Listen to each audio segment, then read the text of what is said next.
कक्षा 8 पाठ 10 जो हम पढ़ रहे थे उसमें हम यौवन आरंभ में होने वाले शारीरिक परिवर्तनों के बारे में पढ़ रहे थे। अब उसी में हम थोड़ा आगे बढ़ते हैं। दूसरा जो बिंदु आता है, जो पॉइंट है, उसका नाम है शारीरिक आकृति में परिवर्तन। शारीरिक आकृति नाम से ही आप समझ गए होंगे कि शरीर से संबंधित जो हमारी आकृति है उसमें किस प्रकार परिवर्तन आते हैं। क्या आपने ध्यान दिया है कि आपकी कक्षा के छात्रों के कंधे एवं सीना निचली कक्षा के छात्रों की अपेक्षा अधिक चौड़े होते हैं? यानी यहाँ ये बात कही गई है कि छोटी क्लास के जो बच्चे होते हैं, जैसे तीसरी चौथी क्लास के जो बच्चे हैं, और आप अभी 8वीं क्लास में पढ़ रहे हैं, आप 8वीं क्लास के स्टूडेंट हैं, तो उन बच्चों के कंधे और आपके कंधों में क्या फ़र्क है? आपके कंधे क्या होंगे? थोड़े ज़्यादा चौड़े होंगे, और उनके चेस्ट में यानी उनकी छाती में, सीने में और आपके सीने में भी ये फ़र्क होगा कि आपकी छाती थोड़ी ज़्यादा चौड़ी होगी। इसका कारण यह है कि वे यौवन आरंभ में प्रवेश कर चुके हैं, यानी आप जो हैं वो यौवन आरंभ में प्रवेश कर चुके हो। जब वृद्धि के कारण कंधे फैलकर चौड़े हो जाते हैं और लड़कियों में कमर का निचला भाग चौड़ा हो जाता है, यानी लड़कियों में जो कमर के नीचे का हड्डी वाला जो भाग होता है, जिसे श्रोणी मेखला कहते हैं, वह भाग चौड़ा हो जाता है। वृद्धि के कारण लड़कों में शारीरिक पेशियां और लड़कियों की अपेक्षा सुस्पष्ट व घटी हुई दिखाई देती है। यानी लड़कों की जो मांसपेशियां होती है वो अच्छी हो जाती है, अच्छे गठन में हो जाती है, काफ़ी कठोर और मजबूत हो जाती है। अतः किशोर अवस्था में के दौरान लड़कों एवं लड़कियों में होने वाले परिवर्तन जो हैं वह अलग अलग प्रकार के होते हैं। अब हम बात करते हैं स्वर में परिवर्तन की। क्या आपने ध्यान दिया है कि कभी कभी आपकी कक्षा के कुछ लड़कों की आवाज़ फटने लगती है? यानी जब वो बोलते हैं तो ऐसा लगता है कि उनकी आवाज़ में एक झरझराहट सी महसूस होती है आपको। तो यौवनारंभ में स्वर यंत्र, या जिसका दूसरा नाम है लैरिंक्स, में वृद्धि का प्रारंभ होता है। यानी लैरिंक्स जो है वह अपने आकार में बढ़ता है। लड़कों का स्वर यंत्र विकसित होकर अपेक्षाकृत बड़ा हो जाता है, और लड़कों में ये बढ़ता हुआ स्वर यंत्र गले के सामने की ओर सुस्पष्ट उभरे हुए भाग के रूप में दिखाई देता है। तो कुछ पुराने जो लोग हैं वह ये भी कहते हैं कि देखो कंठ निकल आया है, कंठ निकल आया है।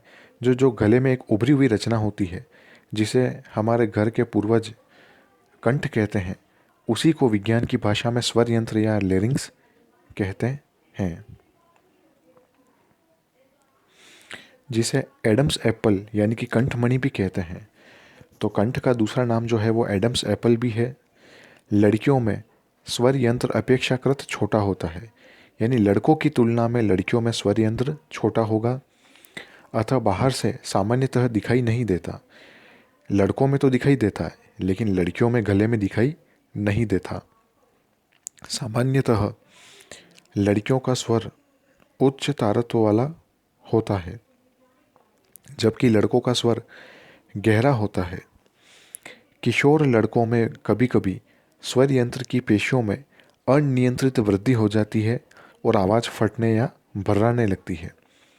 यानी जब पेशियों की वृद्धि नियंत्रित होती है तब तो आवाज़ स्पष्ट रहती है, लेकिन कभी पेशियां अनियंत्रित वृद्धि करने लग जाती है तो आवाज़ फटने लगती है। यह स्थिति कुछ दिनों अथवा कुछ सप्ताह तक बनी रहती है, जिसके बाद स्वर वापस सामान्य सा हो जाता है।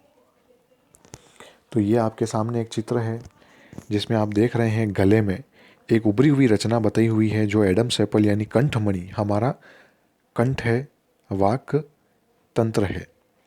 ये देखिए, इस चित्र में आपको और स्पष्ट नज़र आएगा। यहाँ जो मैं पॉइंटर से बता रहा हूँ यही क्या है? वाक तंत्र है। किशोर लड़के का स्वर यंत्र यानी एडम एप्पल का चित्र था। अब बुजो कहता है, मेरे अनेक सहपाठियों की फटी आवाज़ है। अब मैं जान गया हूँ ऐसा क्यों होता है। तो कारण आपको पता लग गया है। वह किशोर अवस्था की ओर प्रारंभ करने लगे हैं और उनकी स्वर यंत्र में कुछ पेशियां अनियंत्रित वृद्धि करने लगी है इसलिए उनकी आवाज़ फटी हुई है। अब अगला जो पॉइंट आता है, स्वेद एवं तेल ग्रंथियों की क्रियाशीलता में वृद्धि। किशोरावस्था में स्वेद यानी कि पसीना एवं तेल ग्रंथियों का स्त्राव बढ़ जाता है। इन ग्रंथियों की अधिक क्रियाशीलता के कारण कुछ व्यक्तियों के चेहरे पर फुंसियाँ और मुहासे आदि हो जाते हैं। तो ये भी एक बहुत जानकारी वाली बात है कि आपके चेहरे पर पिंपल्स क्यों होते हैं। तो आज आप जान गए हैं कि स्वेद और तेल ग्रंथियों की क्रियाशीलता में वृद्धि हो जाती है, यानी वह ज़्यादा मात्रा में इनका स्त्राव करने लगती है।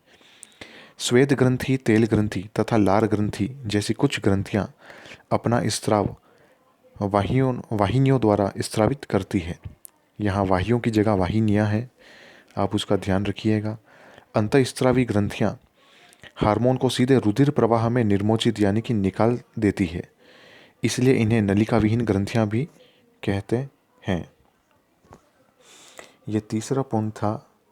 अब इसके आगे जो चौथा पॉइंट है वह बात है जनन अंगों के विकास की। पिछले अध्याय में चित्र 9.1 व 9.3 यानी कि आपने नर जनन अंग व मादा जनन अंग देखे थे। मानव जननांगों का आप पुनर्अवलोकन कीजिए। यौवन आरंभ में नर जनन अंग जैसे कि वृषण एवं शिश्न पूर्णतः विकसित हो जाते हैं। वृषण से शुक्राणुओं का उत्पादन प्रारंभ हो जाता है और लड़कियों में अंडाशय साइज में वृद्धि हो जाती है और तथा अंड परिपक्व होने लगते हैं। अंडाशय से अंडाणुओं का निर्मोचन भी प्रारंभ हो जाता है। अगली बात आती है मानसिक, बौद्धिक व संवेदनात्मक परिपक्वता प्राप्त होने की। तो किशोर अवस्था व्यक्ति के सोचने के ढंग से परिवर्तन की अवधि भी है। पहले की अपेक्षा किशोर अधिक स्वतंत्र एवं अपने प्रति अधिक सचेत हो जाते हैं। उनमें बौद्धिक विकास भी होता है। बौद्धिक विकास मतलब उनकी बुद्धि का विकास होने लगता है तथा वे सोचने विचारने में काफ़ी समय लेते हैं। वास्तव में किसी व्यक्ति के जीवन में यह वह समय है जब उसके मस्तिष्क के सीखने की क्षमता सर्वाधिक होती है। कभी कभी यद्यपि किशोर शारीरिक एवं मानसिक परिवर्तनों के प्रति अपने आप को ढालने हेतु प्रयास करता हुआ स्वयं को असुरक्षित भी महसूस करता है, परंतु किशोर होने के नाते आपको यह समझना चाहिए कि असुरक्षित महसूस करने का कोई कारण नहीं है। ये परिवर्तन प्राकृतिक है जो शारीरिक वृद्धि के कारण उत्पन्न हो रहे हैं। तो आपको ऐसा कभी अगर महसूस होता है कि आप अपने आप को बड़ा चिंतित महसूस करते हैं कि शरीर में अचानक ऐसे क्या हो रहा है या कुछ आपको ऐसा महसूस होता है, तो ये सभी प्राकृतिक चीज़ें हैं। आपको इसमें ज़्यादा चिंता करने की कोई ज़रूरत नहीं। धीरे धीरे आपका समायोजन आपके शरीर के साथ हो जाएगा। फिर अगली बात आती है गौण लैंगिक लक्षणों की। तो अध्याय 9 में आप पढ़ चुके हैं कि वृषण एवं अंडाशय जो हैं वह जनन अंग होते हैं। वे युग्मक यानी कि शुक्राणु एवं अंडाणु का निर्माण या उत्पन्न करते हैं। युवा अवस्था में लड़कियों में स्तनों का विकास भी होने लगता है और तथा लड़कों के चेहरे पर बाल उगने लगते हैं यानी कि दाढ़ी मूंछ आने लगती है। ये लक्षण क्योंकि लड़कियों को लड़कों से पहचानने में सहायता प्रदान करते हैं, अतः इन्हें गौण लैंगिक लक्षण भी कहते हैं। लड़कों के सीने पर भी बाल आ जाते हैं। लड़कों एवं लड़कियों दोनों में ही बगल एवं जांघ के ऊपरी भाग में यानी कि प्यूबिक के क्षेत्र में बाल उगने लग जाते हैं। बूझो और पहेली दोनों ही जानना चाहते हैं कि यौवन आरंभ में होने वाले इन परिवर्तनों का प्रारंभ कौन करता है। तो अब हम जानेंगे कि ऐसा ये जो बाल उगने का या शरीर में थोड़े बहुत उभारों का जो बदलाव आता है, इन सब के पीछे कारण क्या है। तो किशोर अवस्था में होने वाले परिवर्तन हार्मोन द्वारा नियंत्रित होते हैं। हार्मोन रासायनिक पदार्थ होते हैं। यह अंतःस्रावी ग्रंथियों अथवा अंतःस्रावी तंत्र द्वारा स्रावित किए जाते हैं। यौवन आरंभ के साथ ही वृषण जो है वह पौरुष हार्मोन यानी नर वाले हार्मोन टेस्टोस्टेरोन का स्राव प्रारंभ कर देता है। तो यहाँ यह हार्मोन का नाम आया है टेस्टोस्टेरोन। यह नर हार्मोन है जो वृषण के द्वारा स्रावित किया जाता है। यह हार्मोन लड़कों में परिवर्तनों का कारक है, जिनके बारे में आपने अभी अभी ऊपर पढ़ा था कि दाढ़ी मूंछ का आना, आवाज़ का भारी होना, सीने पर बाल का उगना, ये सभी इसके लक्षण थे। उदाहरण के लिए चेहरे पर बालों का आना से आप समझ सकते हैं। लड़कियों में यौवन आरंभ के समय अंडाशय से एक स्त्री हार्मोन स्रावित होता है जिसका नाम एस्ट्रोजन है। इस हार्मोन से स्तन जो हैं वह विकसित होने लग जाते हैं। दुग्ध ग्रंथियां या दुग्ध स्राव करने वाली ग्रंथियां जो है वह स्तन के अंदर बनने लग जाती है और इन हार्मोनों के उत्पादन का नियंत्रण एक अन्य हार्मोन द्वारा किया जाता है जो हमारे मस्तिष्क में पाई जाने वाली पीयूष ग्रंथि द्वारा स्रावित होता है और उस हार्मोन का नाम वृद्धि हार्मोन होता है, या पीयूष ग्रंथि का दूसरा नाम आप पिट्यूटरी ग्रंथि भी कह सकते हैं। फिर है अगला पॉइंट, जनन प्रक्रिया प्रारंभ करने में हार्मोन की क्या भूमिका रहती है। तो अंतःस्रावी ग्रंथियां हार्मोन रुधिर प्रवाह में स्रावित करती है जिससे वह शरीर के विशिष्ट भाग अथवा लक्ष्य तक पहुंच सके। लक्ष्य स्थल हार्मोन के प्रति अनुक्रिया करता है तथा हमारे शरीर में अनेक अंतःस्रावी ग्रंथियां पाई जाती है। जी हाँ, आप ये न सोचिएगा कि शरीर में सिर्फ एक या दो ग्रंथियां होती है, जबकि हमारे शरीर में ऐसी बहुत सारी अनेक ग्रंथियां होती है जिनसे स्रावित होने वाले हार्मोन भी अनेक प्रकार के होते हैं और उन सभी हार्मोनों के काम भी अलग अलग होते हैं। वृषण एवं अंडाशय लैंगिक हार्मोन स्रावित करते हैं। आपने अभी भी पढ़ा है कि यह हार्मोन गौण लैंगिक लक्षणों के लिए उत्तरदायी है। लैंगिक हार्मोन भी पीयूष ग्रंथि द्वारा स्रावित हार्मोन के नियंत्रण में है। पीयूष ग्रंथि अनेक हार्मोन स्रावित करती है। उनमें से एक हार्मोन अंडाशय में अंडाणु एवं शुक्राणु में, वृषण में शुक्राणु के परिपक्व होने में को नियंत्रित करता है।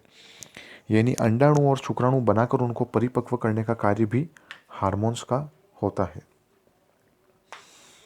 पीयूष ग्रंथि से स्रावित हार्मोन जननांगों को टेस्टोस्टेरोन यानी पुरुष के अंदर तथा एस्ट्रोजन यानी स्त्रियों में स्रावित करने के लिए उद्दीपित करता है, यानी उसको एक संकेत देता है, एक आदेश देता है कि आप उसको बनाओ।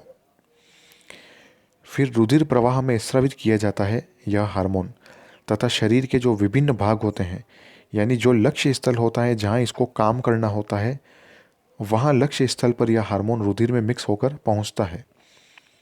फिर यौवनारंभ के समय शरीर में परिवर्तनों को उद्दीपित करता है, यानी हमें दृष्टिगोचर होने लगते हैं।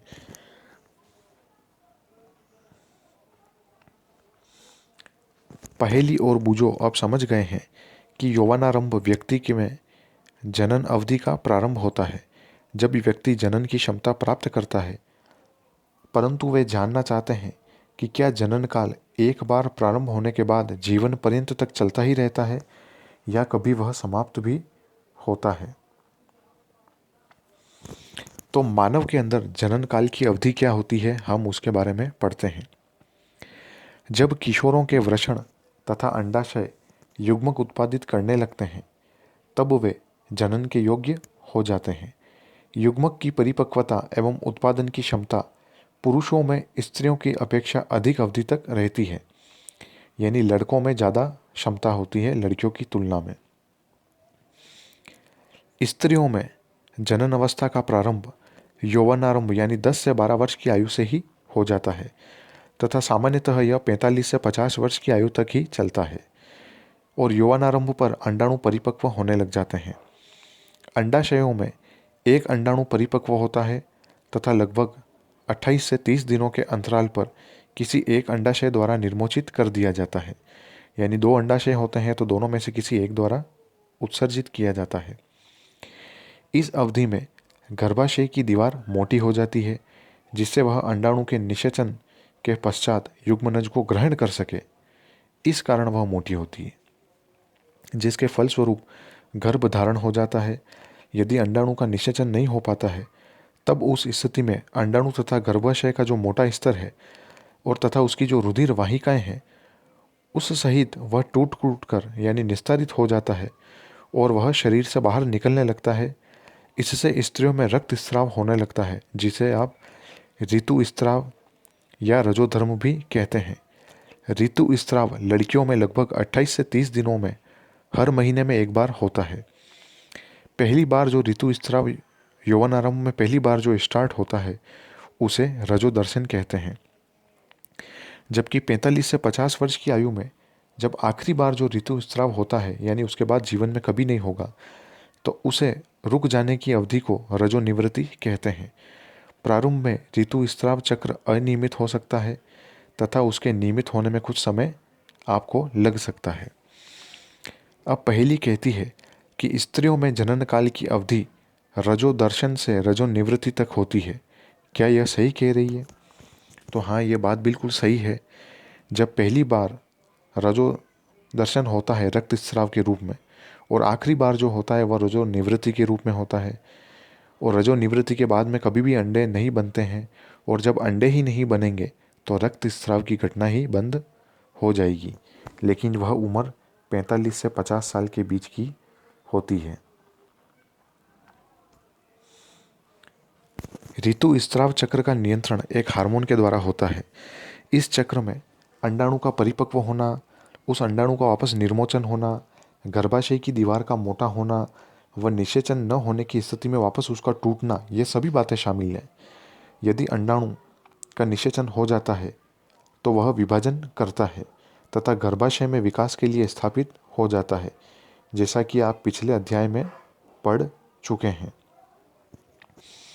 अब मैं आपको आज के 4 क्वेश्चन देता हूँ होमवर्क के लिए, उसको आप नोट करिएगा। पहला प्रश्न लिखिए, रजोनिवृत्ति व रजोदर्शन से आप क्या समझते हैं? दूसरा प्रश्न, हार्मोन क्या होते हैं व यह क्या कार्य करते हैं? तीसरा प्रश्न, हार्मोन्स द्वारा लड़के व लड़कियों में गौण लैंगिक लक्षण किस प्रकार प्रदर्शित होते हैं? चौथा प्रश्न लिखिएगा,